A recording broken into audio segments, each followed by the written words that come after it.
Éric Ciotti, bonsoir. Bonsoir. Merci d'avoir accepté l'invitation de Maghreb, député Alpes-Maritimes, président du parti LR. Vous vous êtes rendu au Maroc jeudi dernier avec une délégation d'élus républicains, comptant notamment Rachida Dati. Vous avez entre autres rencontré le Premier ministre Aziz Akanouch, Premier ministre marocain. Première question, pourquoi avoir choisi de traverser la Méditerranée pour votre premier déplacement en tant que nouveau président LR ? Parce que le Maroc est un pays dans cette région tourmentée du continent africain qui est une puissance d'équilibre, qui est une puissance stable avec un régime démocratique, avec un développement économique, qui est un ami, un partenaire de la France depuis des années et qui aujourd'hui traverse dans ses relations avec notre pays d'immenses difficultés. J'ai voulu évoquer avec les responsables marocains cette situation, voir ce qui était à la source aujourd'hui de ces difficultés, de ces incompréhensions, quelquefois de ces ressentiments ou de ces colères, évoquer les sujets qui intéressent à la fois la France et le Maroc et dire à nos amis marocains qu'en France, il y avait des voix qui ne se satisfaisaient pas de cette relation dégradée et que je voulais porter aussi l'expression d'une considération, d'une amitié à l'égard du Maroc. Alors depuis Rabat, vous avez décidé de prendre le contre-pied d'Emmanuel Macron en affirmant notamment, contrairement à la position officielle de la diplomatie française, que la souveraineté marocaine sur le Sahara était, je cite, indiscutable. Absolument, c'est une position qui n'est pas nouvelle, chez moi en tout cas. Je l'ai déjà exprimée il y a plusieurs mois. Je crois aujourd'hui il suffit de regarder le développement de ces régions du Sahara, administrées aujourd'hui de façon exemplaire par le Maroc, pour mesurer qu'il n'y a pas de sujet, qu'il n'y a plus de débat, que ce débat est simplement entretenu pour des raisons de politique intérieure par l'Algérie. Donc il y a des faits historiques, il y a une relation présente, il y a un développement économique puissant dans ces régions qui naturellement font que oui, cette souveraineté n'est pas discutable. Ça veut dire que si Éric Ciotti devient président de la République, la France reconnaîtrait immédiatement la marocanité du Sahara, comme l'ont fait les États-Unis en 2020 ? Absolument. Alors reconnaître la souveraineté marocaine sur le Sahara, c'est risquer également de fâcher l'Algérie et de perdre peut-être aussi un allié énergétique important pour la France. Écoutez, on a fait beaucoup de concessions à l'égard de l'Algérie et je vois que très peu de retours. J'entends et j'écoute des messages souvent très agressifs, très hostiles à l'égard de la France, malgré les gestes répétés et quelquefois déplacés qui ont été effectués vers l'Algérie. Donc aujourd'hui, oui, il y a une réalité. Cela ne veut pas dire, et je l'ai dit à mes amis marocains, que la France ne doive pas parler à l'Algérie. Bien entendu, la France doit parler à tout le monde, à tous les interlocuteurs, mais elle ne peut pas mettre sur le même plan tous nos interlocuteurs, d'autant que certains ont des postures très agressives et nourrissent des alliances avec ceux qui aujourd'hui sont nos ennemis. Lors de votre rencontre avec le chef du gouvernement marocain, Aziz Akanouch, vous avez regretté, je cite, le manque de considération de la France à l'égard du Royaume. Est-ce que vous faisiez référence à la question des visas, au voyage d'Emmanuel Macron au Maroc, mais qui s'est avéré être une arlésienne, puisqu'il est sans cesse reporté. C'est ça que vous entendiez en parlant de manque de considération ?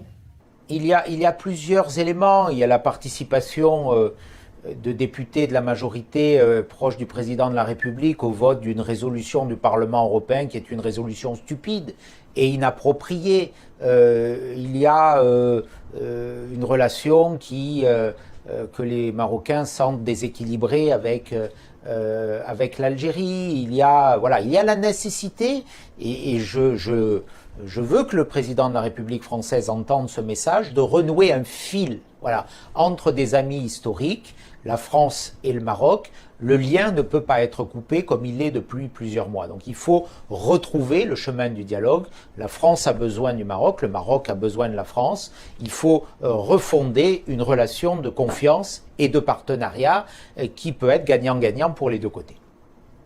Alors, les médias français ont surtout retenu de leur côté de votre visite votre appel à coopérer avec le Maroc pour limiter les flux migratoires. Pour vous, le Maroc doit jouer un rôle de tampon entre l'Afrique subsaharienne et le continent européen. Absolument. C'est ce que fait d'ailleurs le Maroc aujourd'hui, dans le cadre d'un partenariat très puissant avec l'Espagne. D'ailleurs, l'Espagne a reconnu aussi très récemment la souveraineté marocaine sur le Sahara.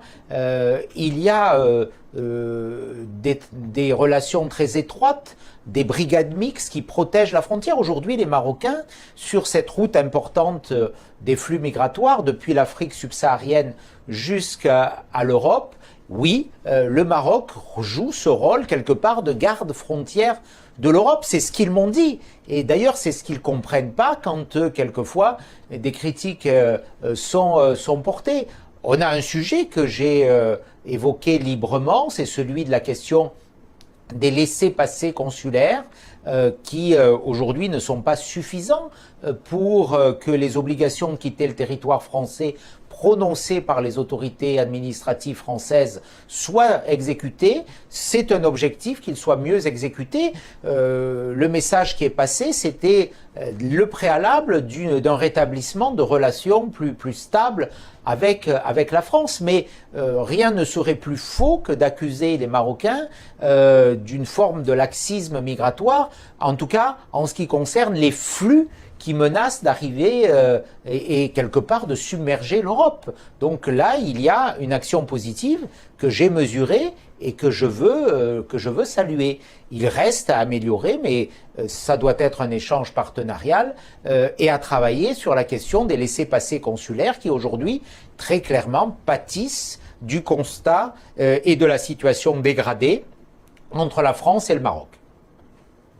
Et si vous avez discuté immigration au Maroc, c'est que vous préparez un texte à l'Assemblée qui devrait rendre le modèle social français moins attractif en garantissant notamment que les immigrés n'obtiennent pas les mêmes droits que les Français en matière de prestations sociales. Oui, ce que nous voulons, c'est ce qui se passe déjà sur certaines prestations.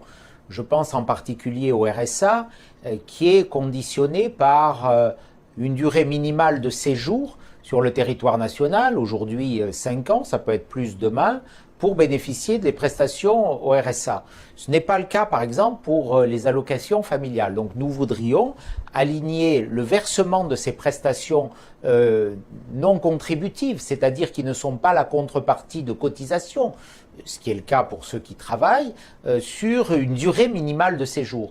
Il faut très clairement dire que ceux qui arrivent dès le premier jour en France ne peuvent pas avoir droit aux prestations sociales qui sont versées en France, que le modèle que nous avons aujourd'hui est trop généreux, et parce qu'il est trop généreux, il est trop attractif, et il conduit notamment, il n'y a pas que ce vecteur, mais à des records migratoires que la France subit depuis quelques années, avec un record absolu en 2022, cette arrivée de presque 500 000 étrangers en situation régulière, sans parler de ceux qui arrivent en situation irrégulière, n'est plus supportable pour notre nation.